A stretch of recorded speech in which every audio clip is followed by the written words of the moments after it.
All right, welcome in, everybody. I'm Bobby Burton, joined by Jerry Hamilton and Rod Babers. This is the Friday afternoon live stream. We're talking a little Longhorn football today, maybe a little Oklahoma football if they remain tied with Navy.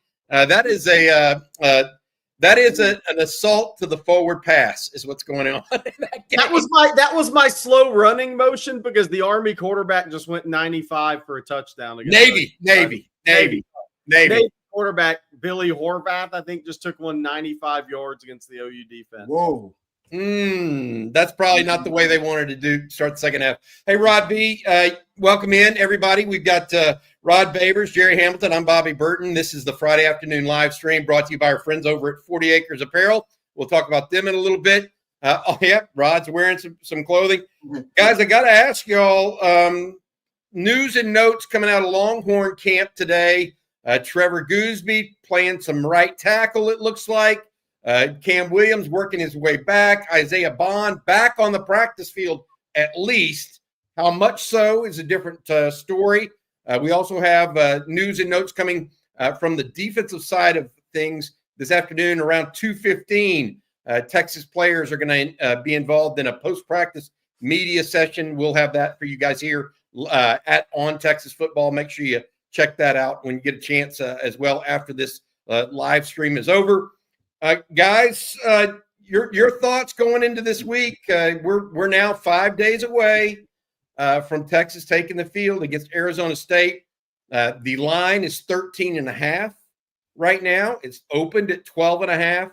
Texas, one of the favorites, if not the favorite, at least in Vegas right now, to win the national championship alongside Oregon and Ohio State. So clearly, a lot of people believe that the champion of this, or the national champion, is going to come out of this side of the bracket. Jerry, I see you sitting there waiting to talk a little bit. What are your thoughts about Texas and Arizona State now that we're 5 days away?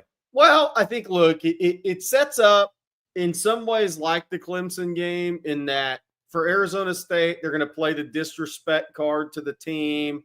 You know what? People don't think we should be here. We're a 2-touchdown dog.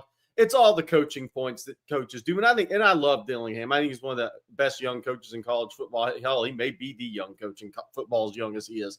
Look, I get it all. I'm a big Scadaboo fan. I've been talking about Arizona State on this channel all year because I saw him progressing. I think Leavitt's really good. They still have enough horses. I mean, it's like that. That's just going to, unless Texas turns the ball over and decides not to show up in a big game, then Arizona State's up against it. And if they can't get Scadaboo going, the over-under, Blake put up an over-under of 99 yards for him is some of the betting numbers.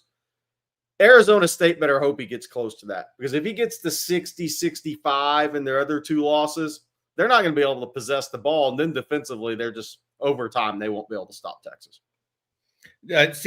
Rod, do you agree with that comment about Scadaboo, the running back? Is he a guy that if they don't get that 100 yards out of him, it really just their chance of winning this game goes not all the way out the window, but most of the way out of the window? Yeah, there's no doubt. I mean, Jerry's right. I mean, he now with Jordan Tyson out, he's also the leading receiver for them on the team currently. So yeah, there's no doubt. I mean, they need a Herculean effort from him, and now you're going up against the best defense, arguably the best defense in the country. I just think for Texas, it's an easy game plan to me. It seems like a pretty simple game plan. You got one guy to stop, and you want to force. Although I like Sam Leavitt, actually, I'm with Jerry on that. Redshirt freshman, doesn't play like a redshirt freshman. Got some, good football character. I think his brother played in the league. Dad played college football, so he makes good decisions with the football, and I like his game. But without a threat on the outside, they just, to me, don't have, as Jerry put, enough horses. They have enough octane to beat Texas, because their path to victory is very narrow. They got to force a lot of turnovers, which they're good at, by the way. They're 17th in the country in takeaways. And Texas, by the way, is Texas is very gracious. They're very giving, because they give the football up a lot. They're 111th in the country in giveaways. It doesn't hurt Texas much. Bobby, we talked about this. Coach Shipley and I talked about it. He said, because the defense is so good, we don't really see the ill effects of the turnovers. But most teams, that'd be debilitating to be, 111th in giveaways. But for Texas, it hadn't hurt you that much because your defense is really good. In this game, say there's a meltdown, a lot of turnovers, that could swing things in their favor. But other than that, they kind of got to win a shootout because I don't see them stopping Texas. Their rush defense is pretty good. It's top 30, but they haven't seen the mass that Texas is going to bring to the table. And Texas run game, as we said, is clicking against everybody except Georgia. And if you go look at, what they have to do in the passing game against Texas, I'm trying to see where the explosive plays are going to come from without a Jordan Tyson in the passing game. Yes, Sam Levy can scramble, top 10 in the country in scramble yards, averaging over 8 yards per scramble. That presents a +1 in the running game that you got to figure out. But I don't know if there's enough to flip the math in their favor against Texas. I think Texas does cover the number. I'm not as confident as Jerry. They're gonna get the burger, whatever Jerry thought out there, but I do think it's just too much of a matchup advantage. The talent advantage is this thing is the Grand Canyon size talent gap between Texas and Arizona State. And I like Kenny, I like Dillingham, but I don't know how tactically, strategically, and schematically they close that gap. I do think you're gonna get the best of it early, though. Yeah, I think early on you're gonna get the best. I think they'll flea flicker you early on. You may get some trickery early on in the game because I think he wants to make sure before Texas has that run. Remember, even on Clemson, Texas had to run the second quarter. Yep. You thought the game was over. Clemson's got Cade Klubnik and they got some dogs, and they got a championship DNA because of Dabo. And so they were able to come back and make it interesting. I don't know if Arizona State's got that capability, really, if they get down against Texas. They got to stay in it a little bit longer. I got a question for the two of you guys. The biggest issue I see for Arizona State in this game, and it's one of the reasons I'm kind of way out there on the twig, is they have 21 sacks as a team, and they're outside the top 100 in pass rush rate. If they can't get any pressure on Quinn in this Texas offense, man, that is double bad news for them in this game. Because we've seen if Quinn has time in the pocket and the running game's clicking, man, that's when Texas goes for 500 yards in a game. Let me ask you this. Let me say this. I agree with you. The thing that I would get to here is that's why I put so much – like Texas is going to score 20 on just about everybody, at least 20, right? I mean, Jerry, you're out there with your prediction on this. I get that. But my point is Arizona State's path to a victory would be scoring in the 30s, yes. right? Like Rod said, yeah. That's their path. Yep. How does that happen against the Texas defense that's given up 30 once? Turnovers. Short fields. He's right. That's it. That's when that's how it happens. I agree with you. It's turnovers. But Texas has turned the ball over, right? They turned the ball over this season, and like I said, it really hasn't hurt them. So it's a very narrow path though to them. Yeah. If the run game is working for Texas, ultimately the playbook is wide open for Sark at that point. Everybody knows what you got to stop when you go up against Tech. You got to stop the wide zone. You got to stop the outside zone. You don't stop it, they gonna start to run it down your throat. Ask Clemson, right? That's it. So, and Georgia was able to stop it. A&M did a decent job against it, but ultimately the dam broke against them too. Dam broke against Kentucky. So I figured the dam's going to break against them. Before the dam breaks, I think Kenny Dillingham knows they got to make some plays before that happens. And that's why on defense, they run blitzes, slanting early on. They're undersized up front, so they got to take chances. And that's pretty much what they do. They try to get ahead of things, use their size and kind of their hybrid players up front to make some plays. But they don't get a lot of tackles for loss. It's not behind the line of scrimmage. I think they're 100 in tackles for loss, 100th in the country. None of the stats look good for them in this game. By the way, over under trick plays 2.5 for ASU. I'll take the over there. Yep. You got to throw it all out. Everything. You ain't got nothing to lose. Throw it out there. Let me ask y'all this, if you believe this. Oh, sorry, Bob. David. Turnovers will be from David Parcell. Turnovers will be the determining factor whether Texas wins it all. Not just this game, I don't disagree but with wins it all. that. If they're +2 against Oregon or Ohio State, say they beat Arizona State, and Texas is +2 against Ohio State or Oregon, is that the path for y'all? They I mean, we saw some early odds. Rod, get your take on this. Jerry and I talked about it this morning on Coffee and Football. Early odds had Texas as a 1.5-point favorite against Oregon if they were to play right now in the Cotton Bowl next week. They had Texas as a 1.5-point underdog to Ohio State in Dallas. Yeah. You agree with those two? I mean, that would tell me that a turnover here and there, Texas may be looking at a shot at a national championship. That's what we're down to right now, right? They don't have a lot of flaws. I mean, you look across the country in terms of breaking down these top teams. Texas doesn't have a lot of flaws. One big flaw, and I think we all agree, Georgia, bad matchup. Because even Georgia don't look that great when they don't play Texas. I mean, when you look at the film against Georgia, not against Texas, and maybe not the second half against Alabama, you go, I don't know if that scares you. I mean, that's a very beatable Georgia team. There's no doubt they just match up really well with Texas. But I'm with you. Texas doesn't have a lot of flaws. One of the most glaring flaws, the Shakespearean flaw, may be that they turn the ball over. They do. I mean, we've seen that even when they kind of blow teams out. I mean, they do turn the football over in the third quarter. Seems to be where you get some of those turnovers now. But right now, like I said, the defense has been so good that it really hasn't come back to haunt you. But you're now playing higher octane offenses, and not necessarily Arizona State, but next round you're gonna play offense that definitely can make you pay. What I mean, for those self-inflicted wounds. And I think they can come back to hurt Texas. I agree. All right, we're going to come back and take more of your questions on the chat line. But first, I want to say thank you to our sponsor. 40 Acres Apparel was born inside DKR, designed and built exclusively for the University of Texas and Longhorn Nation. Go down to the University of Texas Co-op or go to universityoftexascoop.com and get geared up with 40 Acres Apparel. Great designs, fashionable, high quality, SPF 50. I think all three of us are wearing it here today, along with Quan Cosby in this photo. Looks great, feels great. 40 Acres is also a proud sponsor of the course material scholarships for UT students alongside the University Co-op. Again, that's 40 Acres Apparel, available at the University Co-op. Guys, let's take and go straight to the chat line a little bit here. Let's ask this one. Juan Gomez wants to know, hey, y'all, ASU hasn't played since the first weekend of December. Will rust come into play this week?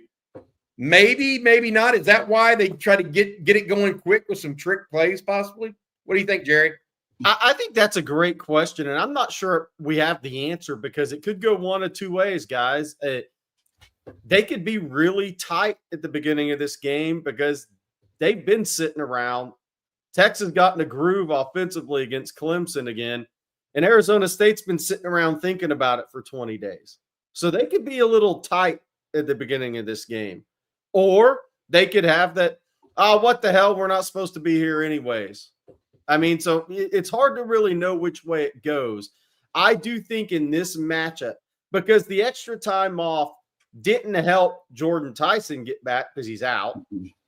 And Shamari Simmons, their starting safety, still suspended from a targeting in the first half. Yep. I mean, I'm not sure the time off really helped them other than they had to sit around and think about it for 20 days and got to recruit in the portal a little bit. I think it favors Texas big, and Texas has been here. That's the other thing. Texas has been here. Yep. And they arguably were one of the hottest teams in the country. When you're hot, you definitely don't want time off. If you ask Dillingham, I guarantee he would have said, no, let's play right now. I want to go right now. As soon as my team is hot, they're confident. They played one of their best games of the season against Iowa State in that Big 12 title game. I think I'm agreeing with Jerry. I think it favors Texas a little bit because Texas actually now they had the bounce back game after the Georgia game. And I think for them, like for us, it confirmed, we can run the ball against everybody except Georgia. Hey, I want to say this. ASU is almost reminiscent of Texas a year ago. if you think about it. Ooh. The offensive explosion in the Big 12 championship game, and then they have the month off, essentially. Texas had 2 weeks in a row of Texas beating Texas Tech real bad last year, and then beating Oklahoma State. Yeah. And then had that month off. If Texas would have played Washington the next week, I think Texas would have won that game. But Texas played it a month later. I like that. You know what I mean? And I'm not saying they're the similar teams. It's just a similar amount of momentum, I think, surrounding that. I mean, literally anything Kenny Dillingham dialed up against Iowa State was working. Not unlike what Steve Sarkisian was doing against Oklahoma State in the Big 12 championship a year ago. Y'all agree with that? Yeah, I like that. Hey, I want to ask this question to Rod because we talked about it. Rod, is Arizona State better than Oak State was last year? Yeah, I think so. Even without Tyson? I feel like they are. I feel the quarterback is better. I agree. Quarterback is better. Running back is interesting because, Ali Gordon, he was the best running back in the country. So maybe I'll give them an advantage there. Slight advantage with Ali Gordon. But he didn't do anything against that. That running style didn't work well against Texas for Ali Gordon, right? That style of running didn't work well. I'll go with Arizona State, actually, strangely enough. I don't know why quickly they came. The defense for Oklahoma State was probably, I got to go back and look at it. Maybe it was a little better. A little better, yeah. Maybe. Yeah. But I'll take Arizona State. I like this team. When I watch him, I like him. And this is the thing about Arizona State is interesting. If Kenny Dillingham, who's from, right? He's from that area. He's from yeah, he went to school there. Because he seems like he's the real deal. Like he can coach. Yeah. He just has to stay there and keep some of that Arizona talent in Arizona. There's a lot of talent in Arizona. Bijan's from Arizona. Yeah. Right? Spencer Rattler. They got some talent in Arizona. If you go look at some of the guys in the league coming out of there, you keep some of those guys in Arizona, he might make something happen. All right. This is something that CJ Vogel came up with, a little stat. Arizona State, KD 35, I am the best. Arizona State doesn't have a single 300-pound defensive lineman either. No. Talking about whether or not the Longhorns can get that run game going. Zach Swanson, a former rotation, not even a rotational player for Texas, is heavy in the rotation at Arizona State. What do y'all make of that? Is that where Texas has to make hay, in y'all's opinion? Yeah. So look, they're one of their interior D linemen's a kid named CJ Fight out of Tatum, Texas, is a really good player. He's 6'2", 290. Really good player. Their other guy's 6'1", 290. Their edges aren't big either. It's Prince Dorbaugh, obviously Texas transfers, about 225, 230, maybe 235. Clayton Smith, Texas High, Oklahoma transfer that picked Oklahoma over Texas and maybe A&M back in the day in Arkansas. Those guys they don't have much size up front. Their linebackers behind them. Jordan Crook, one of their starters from Duncanville in Arkansas transfer, 220 pounds. They're not a big defense at all. That is one of the things that size-wise, they're just, how Indiana just didn't look like they were as big as Notre Dame. That's what it's going to look like to me, size-wise. Yeah. Could be. Yeah. And I think SMU looked the same way against Penn State.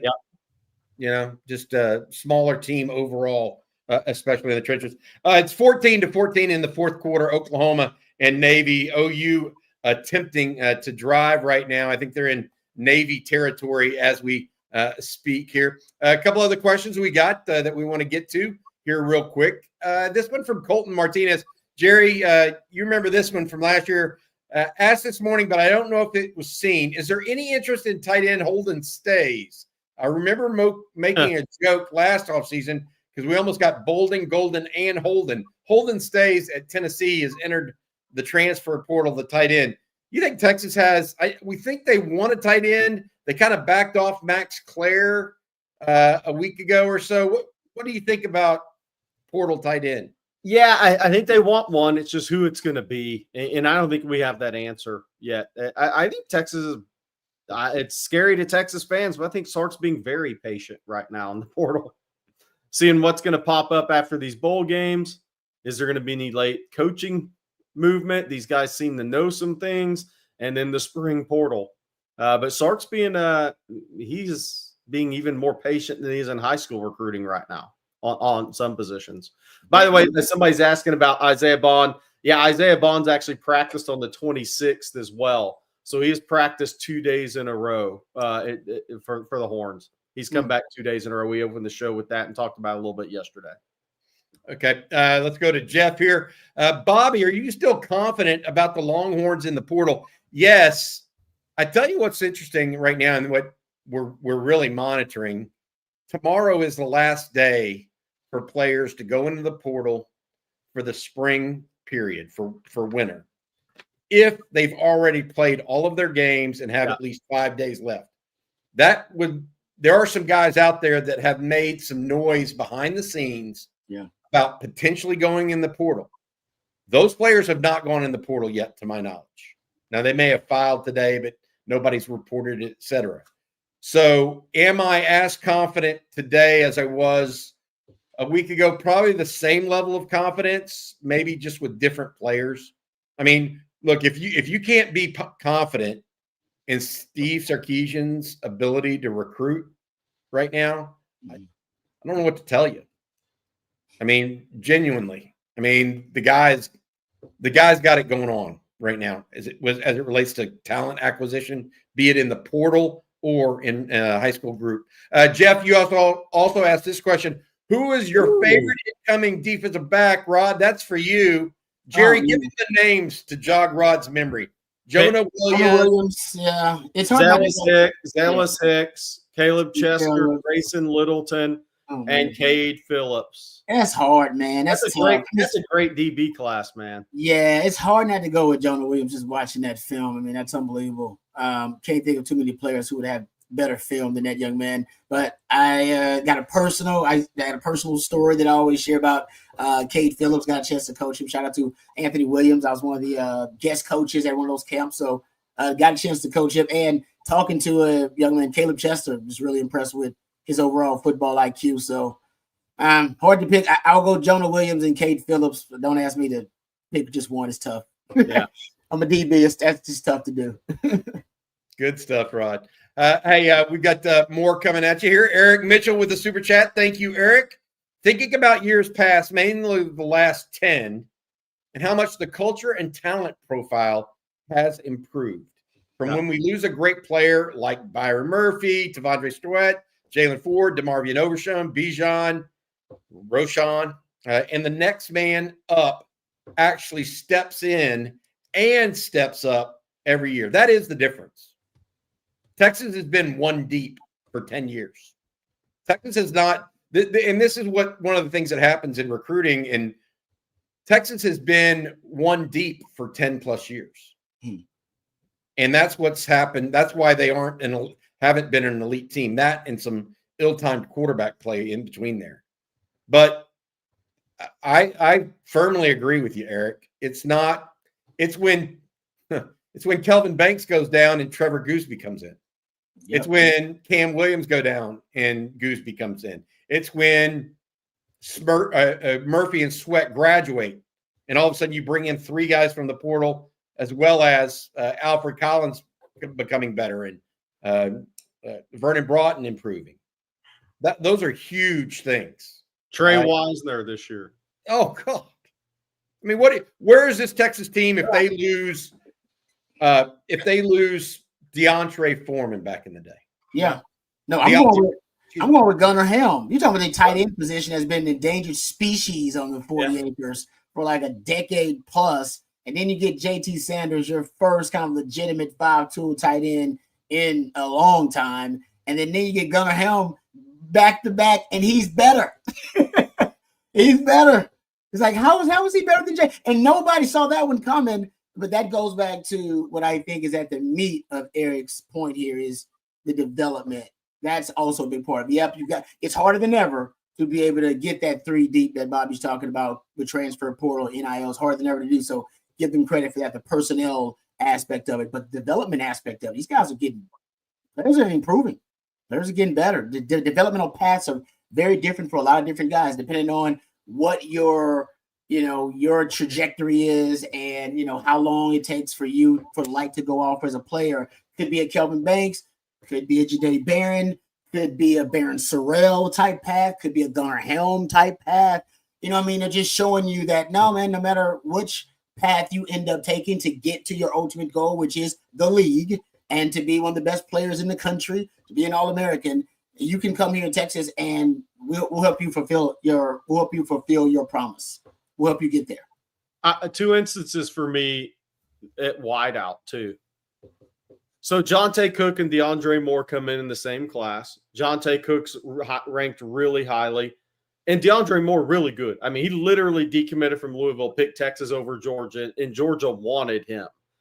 And he was ranked about 150, 125 in the country. So now DeAndre Moore ends up being the guy of those two. Look in the portal at wide receiver. Now, some of this year was due to Isaiah Bond's injury, because I do think he would have had right about 1,000 yards this year if he didn't get hurt in the Oklahoma game. That began the injuries. But Matthew Golden. Isaiah Bond was the highest ranked guy. And look what Matthew Golden's done at Texas this year. Yep. I mean, so 2 instances right there to that depth you're talking about, Bobby. And you're recruiting enough of those guys to where you don't really have to worry if somebody happens to have a tough luck injury year or somebody maybe doesn't pan out. You have enough talent coming into your program where it does not hurt your wins and losses on the field. Amari Niblack didn't really pan out. Yeah. But yet you had Juan Davis there as a senior. Yeah. I mean, they had to coach him to stay. That's true. Right. And Juan wanted to stay at Texas the whole time, but he was worried he wasn't going to get any playing time. So he stayed. You know, that's it. All right, Jerry, please tell the folks out there about our sponsor for this week, or one of our sponsors this week, our friends over at Joy Mode. Yeah, baby, it's time to put the ball in the end zone in the college football playoff. I speak for most men when I say we want to have better sex, and for sake of our partner, we need to have better sex. The issue is that over-the-counter erection pills contain unregulated chemicals, suggest unsafe doses, and include the risk of several other health problems. That's why we've partnered with our friends at Joy Mode. Whether you're looking to spice up your intimate moments or increase your confidence in the bedroom or the red zone, Joy Mode makes all natural and science-based supplements dedicated to helping men perform better across their core functions. The trademark product, the Sexual Performance Booster, is every man's solution for increased blood flow, firmness, stamina, and performance. It's like a pre-workout, but for sex. Redefine your intimacy and go to tryjoymode.com for 20% off with the code ONTEXAS, all caps. That's 20% off with free code ONTEXAS, all caps. Tryjoymode.com. Ingredients with integrity.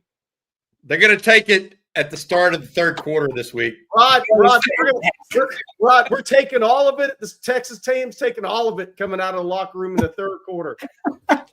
How long does it take to kick in? I'm sorry, now I have questions. How long does it take to kick in? Good question. All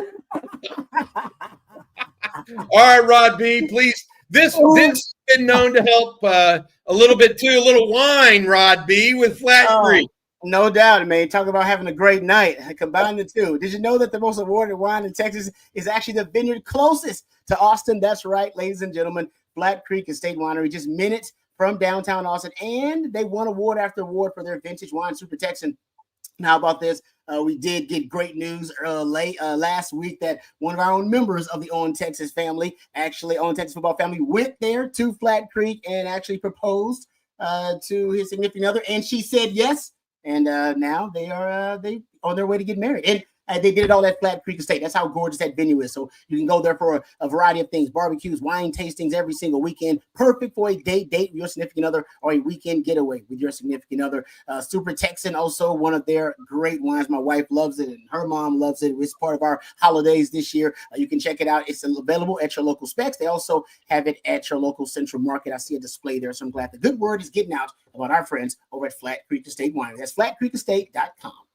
I love it. Good job, guys. Both of y'all are you're gonna score big tonight, guys. I've got news for you. Nate, by the way, Navy's on the got a 4th and 3 coming on the OU 22. Maybe they can hit a field goal this time, Jerry. Yeah. They missed the last one.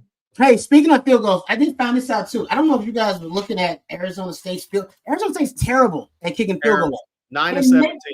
Yeah, they're terrible. I didn't realize they were so bad. They're like, and they started kicking fewer field goals. So in this 6-game winning streak, because they're so bad, they I think if you look at their 80th in field goals attempted, 111th, as Jerry mentioned, in field goals made, 133rd in percentage of field goals made, just really bad. So they've stopped kicking them. They've gone on fourth down 15 times in the last 6 games. That is 15 of their 22 attempts on fourth down. So Kenny's like, you know what? We're bad at it. To hell with it. I got Scatterbo can run downfield. We're just going to run it. Run downhill, I mean. So I think that's also affected and influenced his decision-making. But speaking of field goals, they're terrible. You think Texas just struggled with field goals? No. This team may be the worst in the country at it. Bobby, I think punting's a push as well. Oh, you're kidding. I'm pretty sure net punting average is about a push in this game. I could be wrong. It's close.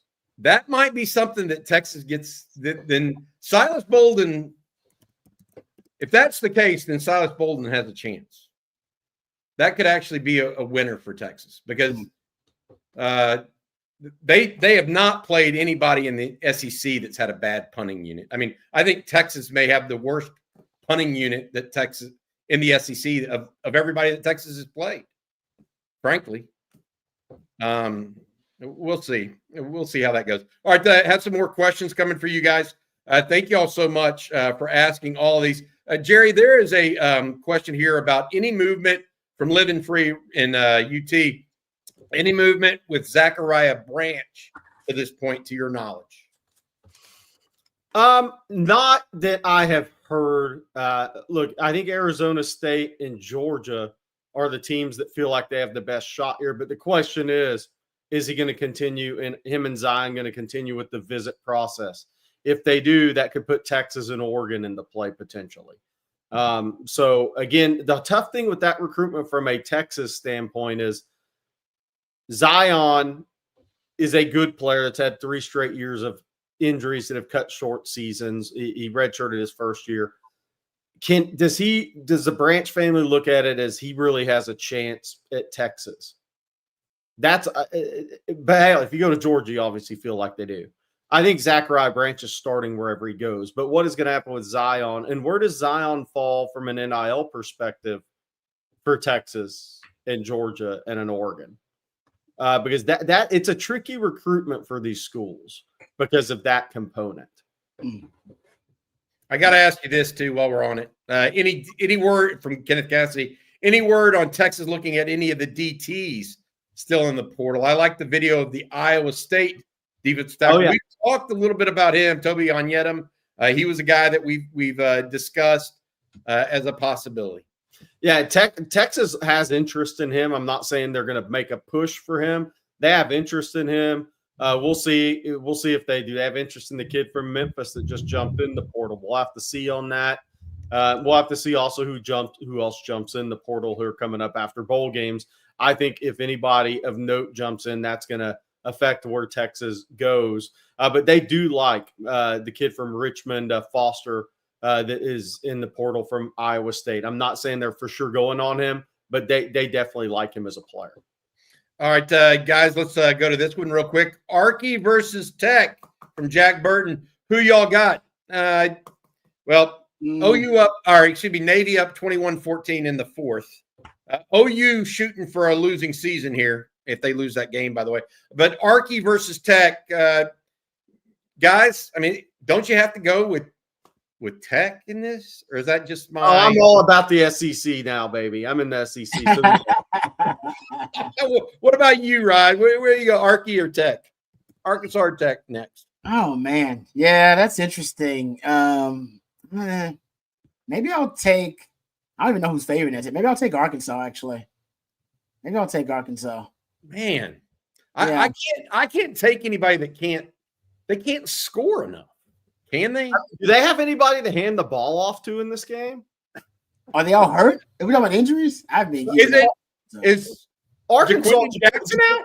Jaquindon Jackson entered the NFL draft. I don't think he's playing. Somebody can correct me if I'm wrong. Is it Braylon Russell's out? Brad Spence is out. The Texas. I mean, I don't know what they have. Oh, Tech man, may actually have more available players that are I didn't meaningful. realize they were so banged up. Yeah. But I'll say, and Arkansas's lost offensive linemen too, which maybe hurt them in this game. The good news for Arkansas is all a Tech's portal class can't play. Yes, all 17 of them, by the way. No. Thank you to Eric Mitchell. In addition, hope everyone had an awesome Christmas. Thanks for all you do, fellas, and hook 'em. Hey, guys, thank y'all. I hope everyone's having a Merry Christmas. We got a special guest coming tomorrow morning on the Saturday Conversation. That's kind of our Christmas gift to folks out there. Hope you guys enjoy that as well. Jerry, Rod, we're looking at it, and I mentioned this at the outset. We're 5 days away from Texas playing in the Peach Bowl. I'm headed over there on Monday. I'm excited, all this other stuff. Is there anything that we should be thinking of, like special teams, like turnovers, anything else y'all want to kind of push out there? You mentioned the trick plays is something that kind of puts your head, kind of wrap your head around, that Dillingham and those guys are going to throw out everything they can in the kitchen sink. The one thing that a game within a game that can always help a major underdog outside of turnovers, you miss a couple of chippy field goals, right? You never really grab momentum. 3rd and 2, you run it for 15 yards and explosive. Oh, you got a holding call. Then you end up having to punt. It's kind of the self-inflicted in the penalties, kicking game that I think can help a team hang around that ordinarily wouldn't hang around. And that's the thing I look at. And, I mean, I don't know, Rod. I mean, who's the best tight end? Texas has played some good tight ends. Georgia used multiple tight ends. The Chamon Matire kid, he's out of South Florida, who transferred from Miami. He's a flex, split-out tight end guy. Could something like that potentially hurt the Texas linebackers in coverage that maybe Clemson exposed? I don't know. I have a hard time seeing it. It's just such a talent disadvantage for Arizona State. I just think that if I'm Dillingham, what I might do is, I know everybody early on is thinking, hey, they got to stop Scatterboo. I may use that early on to my advantage, because all eyes will be on Scatterboo. Everybody's going to be teeing off on him. That's the key. And it's only going to, and so you could use that early on to your advantage and break tendency. And honestly, depending on how Texas wants to play it, because I don't know how Texas is going to play it either. I mean, if I'm PK, if I am psychoanalyzing PK, he's likely to play it straight up.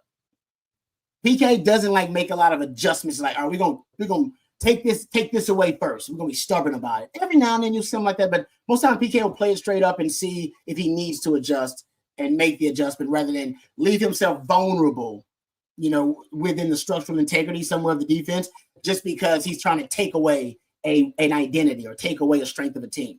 I'd probably see if it's just no Jordan Tyson. Hell, I might go 40 personnel against him. Like, you know what? Now, man, I might go to that 3-4 and see if I can just match up, see if your my DBs can match up against your wide receivers. And people might say it's extreme, but their only path to victory is Scatterboo. He may use that against you. And if I'm Dillingham, why not take a shot? They have 40% play action pass team. 40%. I don't know if Texas played a team. It's 39.1, but I just rounded it up. I don't know if Texas played a team that's play action pass that much. And early on, Texas is going to be salivating. So why? And second down is really Dillingham. Watching him, I like it where he sequences his play calling on second downs. Why not give him a taste of Scatterboo on first down? Take a shot on second, depending on how it goes, or depending on how Texas is playing you. I'll take a shot. And you know who? I think we all know who they would take a shot at. The guys who had, off games last game. That's who I'd take a shot Manny at. Muhammad. Yeah. Gilbert. Is that what you mean? Yeah. Take a shot early on. Because right now, Texas is definitely watching that film going, there's no threat on the outside. No threat. Double move early on. They're going to be aggressive, depending on how they're playing, especially they playing you bump and run. Maybe they throw something else. I would look. They got a big wide receiver. I forgot his name. I was going to say who it is Malik McLean. They were going to redshirt him. He transferred from Penn State. Then they ended up playing him late in the year. He's a 6'5", 210-pound guy. They're going to try to get him matched up on Manny based on last week and throw back shoulder to him, right? That's what they're going to try to do is say, okay, how did Clemson get at Texas a little bit? Let's see if they've got this corrected. That's what they're going to have to do. By the way, Living Rip Free's got a great comment. We all need to comment on this, I think. I started. Okay. Let me look it up real quick. I wonder who Sark will replace Scotty Hazelton with. That's the nickel coach that Texas had. He's now the new defensive coordinator at Wake Forest. Jake Dykert picked him up after he moved from Washington State to Wake Forest. Can't do nothing like they did with the special teams analyst. And he's talking about Joe DeCamillis, who left Texas last year after the end of the season to go take a full-time job at South Carolina. Hazelton was a special assistant to the head coach running that. Who will they – guys, how important do y'all think it is? And this is the question I have, that Sark really fills out the roster with a special teams coach and a nickels coach. Because I think the nickels coach helped immeasurably this year. Or to help the defense. And I think special teams coach Joe DeCamillis helped a ton last year. Even though Jeff Banks has been a good special teams coach all the way. Anyway. So I have a couple of thoughts. My first thought is these guys don't come to Texas with the expectation by the Sark that they'll be here very long. I agree with that. That's the one thing that's important to note. Scotty Hazelton was going to be here 1 year. This was his stop between DC jobs, essentially, is what this was for him. Joe DeCamillis, once he got a full-time on-field coaching job, he was going to jump at it. So that's my first thing, is these guys aren't coming with Sark, and this staff doesn't have the expectation these guys are going to be here for 3 or 4 years. So they know it's every year kind of recycle type of thing. And on the Joe DeCamillis, I mean, I can't sit here and say it's Bert Auburn would have been 9 to 10 from the right hash if Joe DeCamillis was the coach, or that the punter, the freshman punter, would average 45. I can't sit here and say that. Or the Gunners, who we lost to 2 of the best, maybe co-Gunners on the same team we've had at Texas in my years doing this, are just going to be instantly replaced. So I don't know. I think it may be overrated a little bit because, I mean, suddenly the Utah punter is an all-conference guy, and he's going to come in here, and Jeff Banks is going to be back to looking like the special teams coach that Nick Saban loved. Mm-hmm. So I don't know. I mean, I don't want to put too much on it. Now, I think Hazelton coaching nickels, Rod, you noticed that Bobby's talked about it, that they were at that first open practice, helped tie that whole thing together because Terry Joseph coached corners, Hazelton nickels, Gideon safeties, and Nansen was the voice for all of it and helped tie it together. And now that may be something much more important than the special teams replacement. Yep. No, I agree with you on that. I think for the individual coaching, right? The individual attention to detail, if you will. It definitely seems like it helped the communication on the back end. We talked about, Bobby, you mentioned the football IQ and talked about how, Texas really, it was showcased their football IQ because they don't have a lot of busted coverages in the back end, don't have a lot of missed assignments in the back end. And so if you're just looking at the timeline of that improvement, the additions they made, I do think it was a smart move to divide all of the different positions up individually, corners, safeties, and then nickels. So I would like to see them find someone else to fill that role. There won't be a shortage, guys. There's always, unfortunately, a coaching carousels and good coaches who lose jobs. And they, like Jared said, they want that reset period while they kind of explore, opportunities. I love that positional coach as a nickel because it's not a safety and it's not a corner. It's a specialty position. And I've got to admit, I love that right now. Jeff Banks has got tight ends and special teams. It's a lot. Why not? That's exactly right. It's a lot. And I'm not saying he can't handle it. Obviously, he's handled it for his entire career. But you have a different level of expertise when you have 100% focus on something.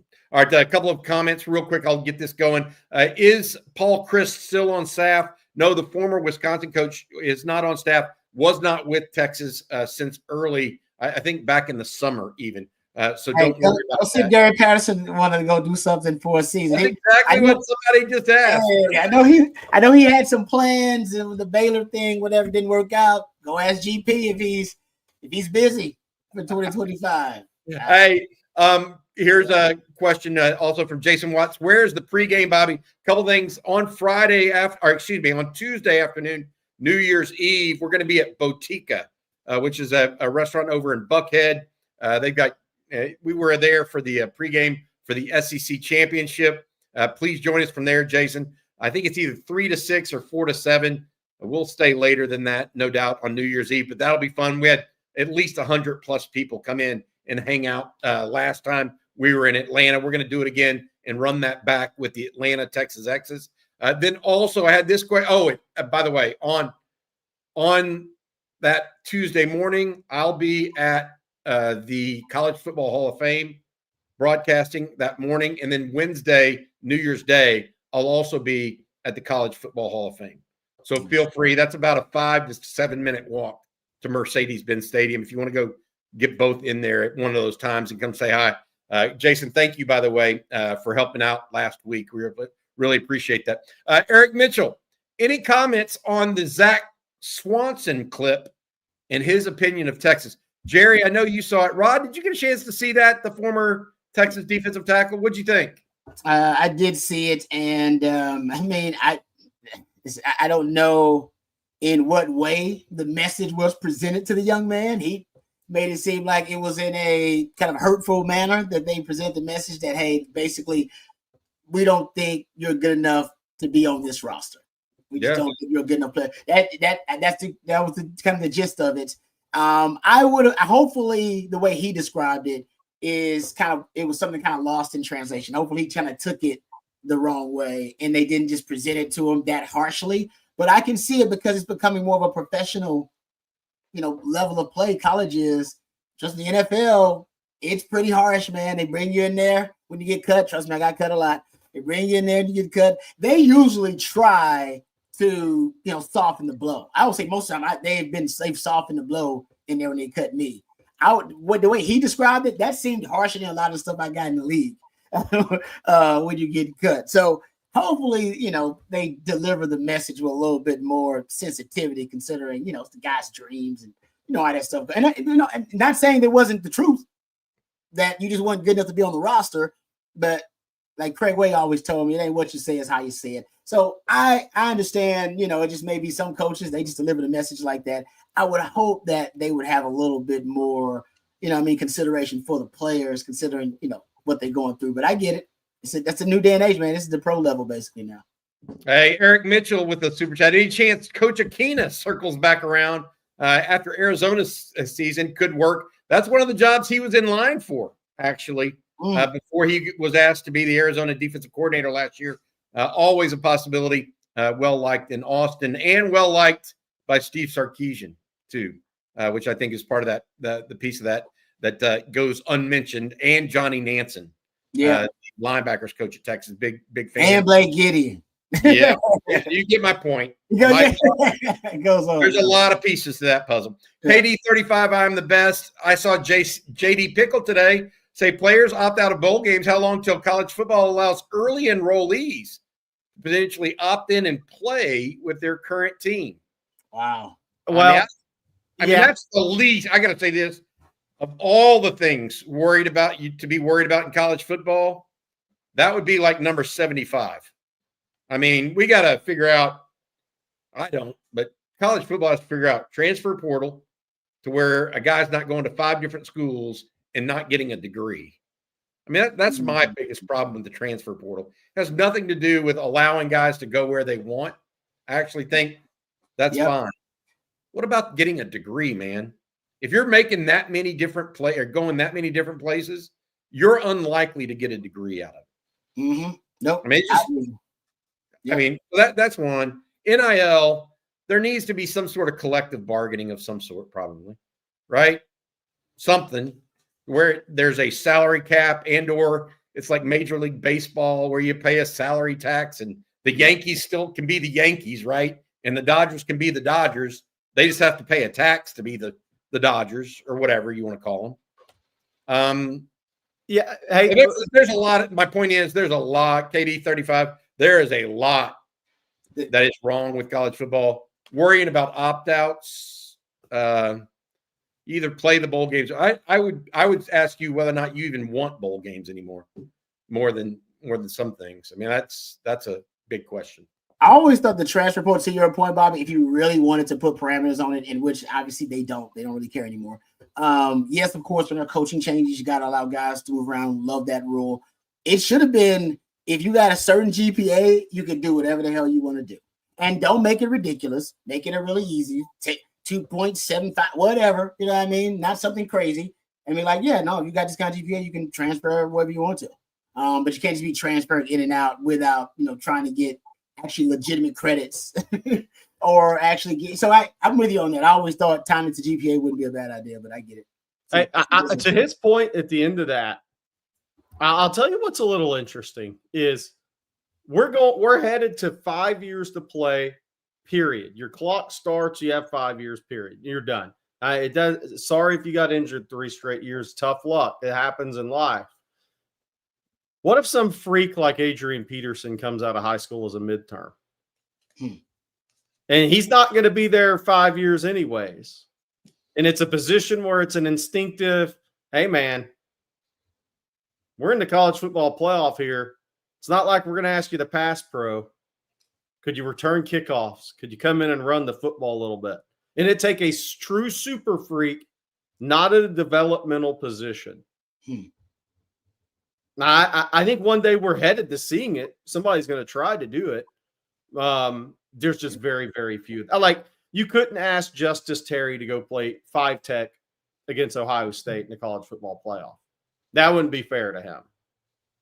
So you wouldn't ask as good as Anthony Hill was or Colin Simmons to come in 2 weeks, learn a defense, and put you on the field. If there's a freak show running back, it's a maybe. I think it's bad precedent. I agree with that. You got to have, look, there are always going to be, exceptions to rules, which is what you're talking about, but it's just not healthy. No, I agree.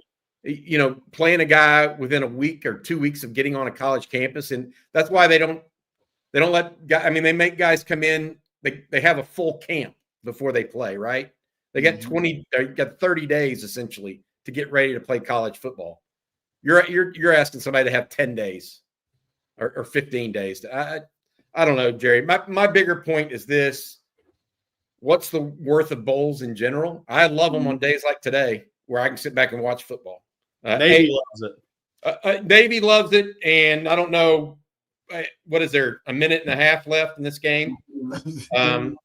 Yeah. And Navy right now looking like they're going to beat OU 21-14. This goes back to like the 1950s when this would have been a juggernaut game between Navy and Oklahoma, right? It is setting football back a little bit right now, in my opinion. But I think about this from the standpoint of what really needs to happen. Need to get NIL under some level of control is not even the right word, guys. It's more like you need to get some parameters, right? Some guardrails to what is it exactly. Then you create some level of salary cap around that. The players can still go out and get their own side deals. I don't know. We'll see how that goes, but it's one of those deals. All right, hey guys, before we get going here, I need to tell folks about our friends over at South Point Dodge. South Point Dodge has been helping us all season long by sponsoring it. You can go out and check out southpointdodge.com. They've got a host of Dodge Ram trucks right now before the new year. More than 600 vehicles in stock on site right now over off the Motor Mile in South Austin, I-35. Check out southpointdodge.com. Your automotive, everything. They also buy cars from you, take trade-ins, etc. Again, that is South Point Dodge. Ram tough there for those guys. Jerry and Rod, we're closing in on finishing out this Friday afternoon live stream. You guys have anything else you want to add before we let folks go today? Yes. We can't have to stay on the air until the end of the OU Navy game, Bobby. Well, I think that's fine. They just got a first down there at midfield, I think. They might be wrong. Yeah. See? They're going to have a heave towards the end zones. What's going to happen at the very least? Minute and 25 on the 44. Is that what it is now? So minute and 5 on the 42, right around there. So now it's an incomplete. So we're headed to 3rd and 5 for Oklahoma. Yeah. Oh, gosh, yes. Holy Frielli. Would a guy like Peyton Bowen or Jaden Jackson be potential portal entries? Jaden Jackson would be a take immediately. He would have a lot of leverage, Bobby. Yeah. Peyton Bowen, I'm not sure on that, but Jaden Jackson, and Texas tried to get him last time around, and OU got him. He started for OU early in that one. All right. Hey, Jerry, Jermaine Bishop, who is this? And he dropped his top 12 schools. I think Texas is involved. Yeah, they're involved. He's out of Willis. He's high. He's the nephew of Michael Bishop. Really good corner slot receiver type player. Not a big kid, but a really talented football player. It'll be interesting kind of to see. And I think Texas likes him. All these schools, Florida, A&M, I mean, you name it, they like him. Question is kind of what is he? Is he a corner? 5'10 and a half, 165? Is he a wide receiver? But he is a very, very good player. Guy will be ranked top 150 in the country. Already is in a 26 class. He's been to Texas a couple times this season for games. But the big question around him is, one, what do colleges see him as? But I do think there's going to be some differences there. Two, what does he want to be? And then 3, where is the best place for him in that? But it's a guy Texas likes a lot. I don't think he's probably a receiver for Texas, so it'd probably be corner. Albert Pola, will Mac Brown to return to Austin for a UT home game in 2025? I'd like to see the school officially honor him for all the good he did for UT football. He's in the UT Hall of Honor already, by the way. And I think that there's a good chance that the city of Austin will be seeing Mac a little bit. Nice. He needs to come on back. Get some love after the North Carolina. I think people will like that. You might want to tune in tomorrow as well. What's the score and the time left on the game for those guys still watching the game and everything? Navy just had a sack, so there's like 40 seconds to go, and it is 2nd and 17 from the Navy, 33? Yeah. Oh, Eric Mitchell, yes. Oh, what's this? Yeah. Oh, yeah. Yeah. Caden Finley, son of Jermichael Finley. Yes, Texas wants Caden Finley, wide receiver, in 2026 out of Aledo. Had 81 receptions for 1,430-something yards this year, 21 touchdowns, I believe. He reminds me of a bigger version of DeAndre Moore. And bigger, I mean like a guy that's 6'1", 210. But I think he's very similar there. Texas wants Caden Finley. There's 2 tremendous legacies that are coming up in 26. Caden Finley and James Lott and Faye Lott's son, Jalen Lott at Frisco Panther Creek. Texas wants both of those guys. And Lott is probably a corner DB for Texas that could also play wide out and return kicks. He's a tremendous player. He is. Look, the reason I like both of those players has nothing to do with the fact that their parents are legacies, though. Yeah, there's good. Top 150 guys in the country. Look, that Finley is a hard-nosed player that has plus athleticism and size. Yep. Lott is a deer. He runs like a deer. And I say that because you remember how Marquise Goodwin used to run, Rod? Oh, yeah. His feet barely touch the ground. Smooth. That's what that reminds me of a little bit as well. So we'll see how that goes. All right. first down OU. Somebody just what? Defensive holding. Wow. 27 seconds to go. Defensive holding. On 30-17. That ball even close? Was it? Oh, he is holding them though. Navy 21-yard line. They're trying, man. We're trying. I'm trying to keep going on this live stream so we can watch it. I think if this game goes into overtime, we're out. I'm not watching. I'm not watching the Sooners in overtime. No, no. Then we become fans. No, I'm not doing that. No. Jerry, this one is Chris Henry Jr., the wide receiver. What happened now, Rod? You got to tell me. He got first down. Okay. Touchdown. Touchdown. We'll end with this one. Yeah, wow. Chris Jackson, are they pushing for Chris Henry Jr.? That's the wide receiver out of California.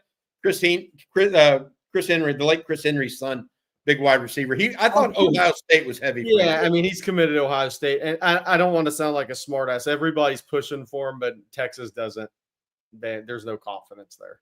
They really like Caden Dixon-White, his teammate in modern day. Naeem Burrows at Bowles School, who can they're going for two, guys. They're going for two. Yeah. Oh, they're going for two to win it? Yeah. No, lose. Doesn't want OT against Navy. That's how far Oklahoma's fallen. You called the timeout. They called the timeout. Navy called the timeout, or Brent Venables did? Navy did. Wow. Maybe he was trying to. This is amazing. I think he's going for it. Yeah, I think he is too. I think you're right. Oh, just a wheel route? Dude, Zero just lost him. Like, what are you doing?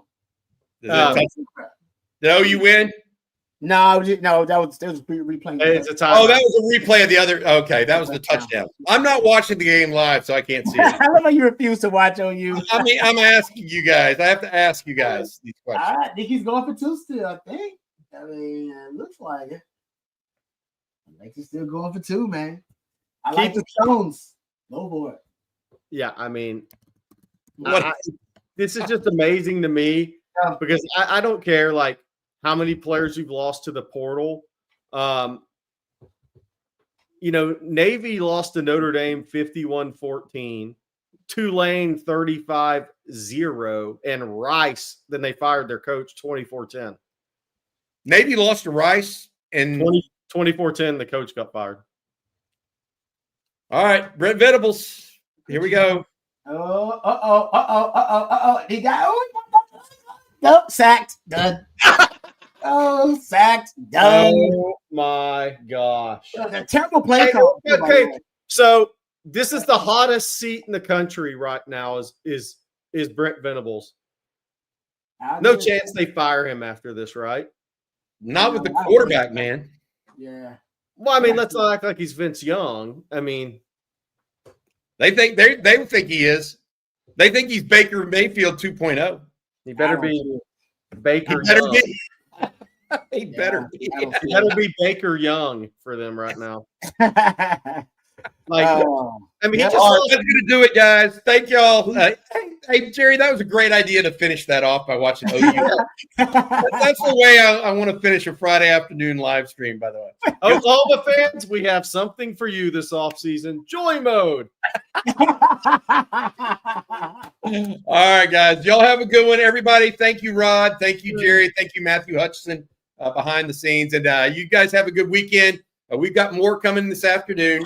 Some one-on-one interviews with guys on the defensive side of the football. They're being paid, giving us some media availability there. We have a special Saturday conversation tomorrow morning. Make sure you check back. But for Rod and Jerry, you guys have a good one. Hook 'em, everybody. OU loses. Good day. OU still sucks.